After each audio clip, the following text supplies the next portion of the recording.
ನನ್ನನ್ನು ಯಾಕೆ ಹೋಲಿಕೆ ಮಾಡಕ್ಕೆ ಹೋಗ್ತೀರಾ ಸಿದ್ದರಾಮಯ್ಯನವ್ರ ಕೇಸ್ಗೆ? ಸಿದ್ದರಾಮಯ್ಯನವ್ರ ಕೇಸಲ್ಲಿ ಇಲ್ಲಿ ಸಿದ್ದರಾಮಯ್ಯನವ್ರದ್ದು ತನಿಖೆ ಆಗಿ ಅವರು ಹೊರಬರಲಿ, ಅದರಿಂದ ನಂದೇನು ಅದಕ್ಕೇನು ಅಬ್ಜೆಕ್ಷನ್ ಇಲ್ಲ, ನಮ್ದೇನು ಅದ್ರ ಬಗ್ಗೆ ತಕರಾರೇ ಇಲ್ಲ.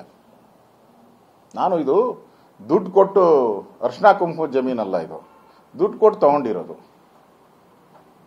ಮತ್ತೆ ಸರ್ಕಾರ ನ್ಯಾಯಯುತವಾಗಿ 30-70 ಇದರಲ್ಲಿ ನನಗೆ ವಾಪಸ್ ಕೊಟ್ಟಿರೋದು. ಮತ್ತೆ ಅವತ್ತಿನ ಸರ್ಕಾರ, ಕಾಂಗ್ರೆಸ್ ಸರ್ಕಾರ,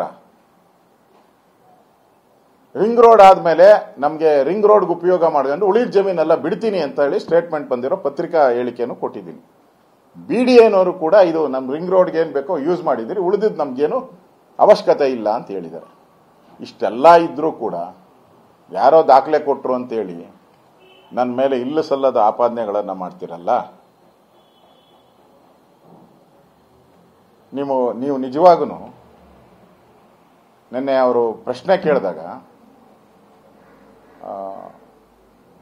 ನೈತಿಕತೆ ಇದೆಯಾ ನಿಮಗೆ ಅಂತ ಕೇಳಿದ್ರು.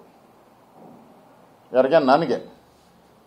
ಸಿದ್ದರಾಮಯ್ಯನವರು ನೈತಿಕತೆ ಇರೋರು, ನಿಮಗಿದೆಯಾ ನೈತಿಕತೆ? ಉತ್ತರ ಕೊಡಿ ಅಂತ ಕೇಳಿದಾರಪ್ಪ. ಈಗ ನಾನೇನು ಮಾಡಬೇಕು? ನಾನು ಯೋಚನೆ ಮಾಡ್ತಾ ಇದ್ದೀನಿ, ರಾತ್ರಿ ಎಲ್ಲ ಯೋಚನೆ ಮಾಡಿದೆ ಏನು ಮಾಡಬೇಕು. ನೈತಿಕತೆ ಪ್ರಶ್ನೆ ಕಿತ್ಬಿಟ್ಟಿದ್ದಾರೆ. ಈಗ ಅವರು ಕಾಂಗ್ರೆಸ್ ಅವರು 120 ವರ್ಷದ ಪಾರ್ಟಿ, ಕಾಂಗ್ರೆಸ್ಸು 120 ವರ್ಷದ ಪಾರ್ಟಿ. ನಮ್ಮ ಪಾರ್ಟಿ ನೆನ್ನೆ ಮೊನ್ನೆ ಪಾರ್ಟಿ, BJP ಒಂದು 30-40 ವರ್ಷದ ಪಾರ್ಟಿ ನಮ್ಮದು. ಅವರು ನೈತಿಕತೆ ಪ್ರಶ್ನೆ, ಸ್ವತ್ತು ಅವ್ರದ್ದು, ನೈತಿಕತೆ ಅನ್ನೋದು ಕಾಂಗ್ರೆಸ್ಸಿನ ಸ್ವತ್ತು. ಅದರಿಂದ ಅವ್ರು ಕೇಳಿದ್ದಾರೆ, ಅದು ಬಹಳ ಜೋರಾಗಿ ಕೇಳಿದ್ದಾರೆ. ನಾನು ಯೋಚನೆ ಮಾಡಿದೆ, ಏನಪ್ಪ ಕೃಷ್ಣ ಬೈರೇಗೌಡರು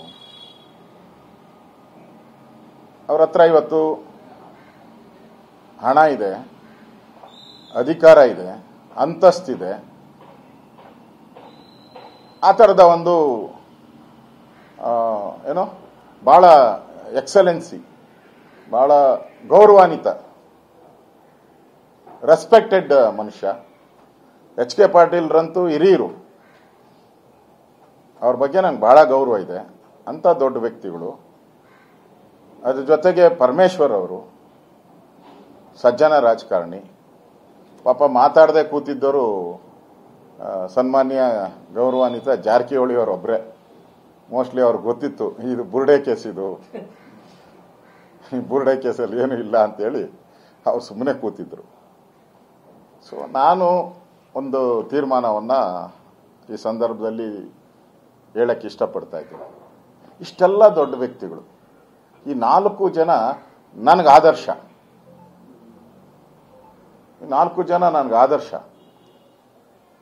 ಮತ್ತೆ ಸಮಾಜದಲ್ಲಿ ಅವ್ರಿಗೆ ಒಂದು ಮಂತ್ರಿ ಸ್ಥಾನ, ಗೌರವಿತ ಸ್ಥಾನ ಇದೆ.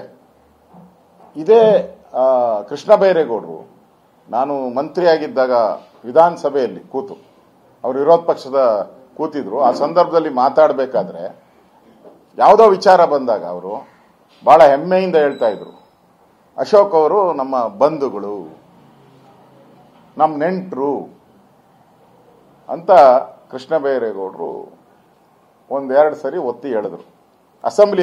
ಅಸೆಂಬ್ಲಿ ಫ್ಲೋರಲ್ಲಿ ರೆಕಾರ್ಡಲ್ಲಿ ಹೋಗಿದೆ ಅದೆಲ್ಲ.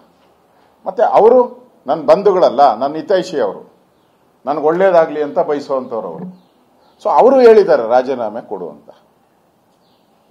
ಬಂಧು ಹೇಳಿದ್ದಾರೆ, HK ಪಾಟೀಲ್ ಅಂತ ಗೌರವಾನ್ವಿತ ಮಾರ್ಗದರ್ಶಕರು ಹೇಳಿದ್ದಾರೆ. ಪಾಪ ಜಾರಕಿಹೊಳಿ ಅವರೊಬ್ಬರು ಬಿಟ್ಟು ಹೇಳಿದ್ದಾರೆ. ಆ ದೃಷ್ಟಿಯಿಂದ ತಾವು ಇಷ್ಟೆಲ್ಲ ಹೇಳಿದ ಮೇಲೆ ಅದೇನೋ ವಾಟ್ ಈಸ್ ಏನೋ ಕನ್ನಡದಲ್ಲಿ ನೈತಿಕತೆ, ಇಂಗ್ಲೀಷಲ್ಲಿ ಏನಂತಾರೆ ಅದಕ್ಕೆ? Moral rights. ಯಾಕಂದ್ರೆ ನಾನು ಕನ್ನಡ ಇದರಲ್ಲಿ ಜಾಲಹಳ್ಳಿ ಕನ್ನಡ ಪ್ರಾಥಮಿಕ ಶಾಲೆಯಲ್ಲಿ ಓದ್ದೋನು ನಾನು. ನನಗೆ ಅಷ್ಟಾಗಿ ಇನ್ನೂ ಬರಲ್ಲ ಇಂಗ್ಲೀಷು. ಅವರೆಲ್ಲ ಫಾರಿನಲ್ಲಿ ಓದಿ ಬಂದವರು. ಅದರಿಂದ ನನಗೆ